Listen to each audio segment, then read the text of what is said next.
What's going on, everybody? This is Sean of Raw Select Music, and today I want to talk about Mura Masa.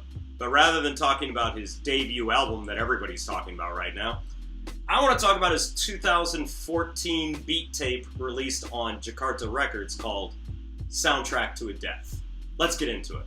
Part of the reason I wanted to talk about Soundtrack to a Death, his debut beat tape, I'm just going to call it an album, is the stuff that I've been hearing from his debut album has been rather disappointing in comparison to the stuff that I've heard on this. And it's not a matter of me being one of those, oh, he sold out and he's gone mainstream. To me, that's not really the issue. I feel like the greatest example of the issue that I'm having with his newest stuff is in a track like the song that he did with Charli XCX. Now, Charli XCX has a pretty strong vocal presence, as evidenced by that song that she did with Iggy Azalea back in 2013, 2014. Remember when she was a thing? Anyways, Charli XCX was easily she had the stronger presence on that song.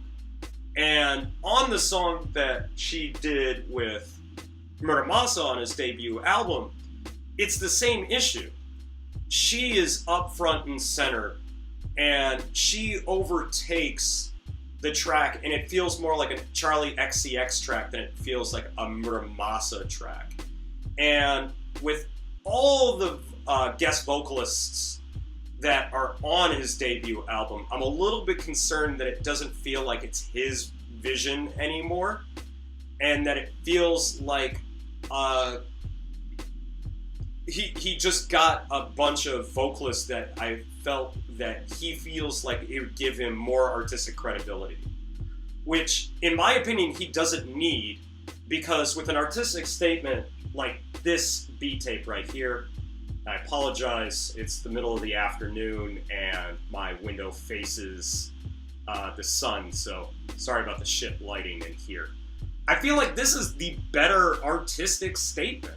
If you really want to get to know what Mura Masa is capable and has done as a producer, this is where you should start, and not his debut album. So what does the music on Soundtrack to a Death sound like? Well, I feel like, first off, Soundtrack to a Death is it's a pretty apt name, as it's a pretty emotional and moody record. It's dark at times, but never oppressively so. And I think that's the main thing for me. I generally tend to avoid sort of, I guess, depressing music. I generally tend to find more mood neutral or mood elevating music that I enjoy listening to. Despite that, I can still find things that I enjoy about this. And I think actually the creative energy on this record sort of overrides the overall feelings of sort of longing, loss, death, anger, frustration that sort of permeates every track on here.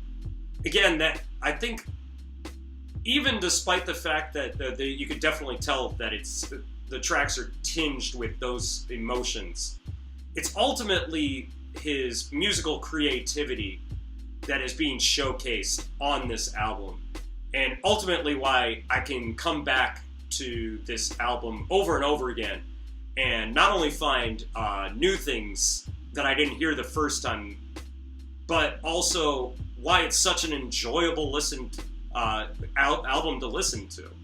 If I were to classify Mura Masa as a music maker, he's definitely an electronic music producer at the end of the day, just with a strong affinity for bass music, trap, and instrumental hip-hop.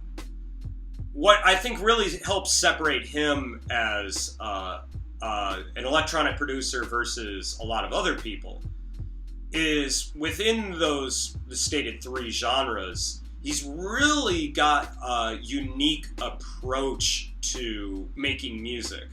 Whether it's his strong sense of melody, his usage of a lot of Japanese samples, Or even the occasional use of found sound production, where on one track early on, he ends up using what sounds like a kitchen table to build his percussion track.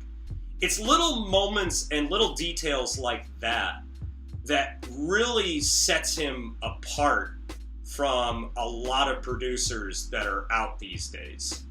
Overall, I really don't have any complaints with this record. I do have a small little issue with the last track on here, I've Never Felt So Good, that teeters into territory of being almost overly sentimental, it's almost borderline cheesy.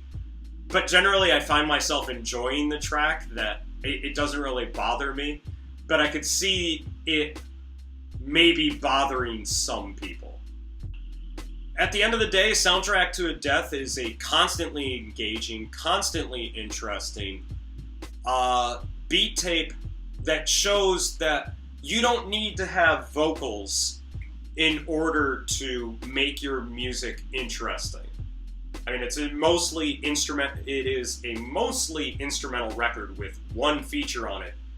And that one feature is so integrated into the song that it just feels like another layer of the music rather than a showcase for a particular artist. All that being said, I can't recommend this enough. If you're a fan of what you've been hearing from his debut album, I highly recommend you go back and check out Soundtrack to a Death. I think as far as a artistic statement, at least for me at the end of the day, I feel like I can get more enjoyment out of Soundtrack to a Death than I can from what I've heard from his newest stuff so far. But let me know what you think. If you've been listening to his debut album, let me know down in the comments, what am I missing? What track should I check out?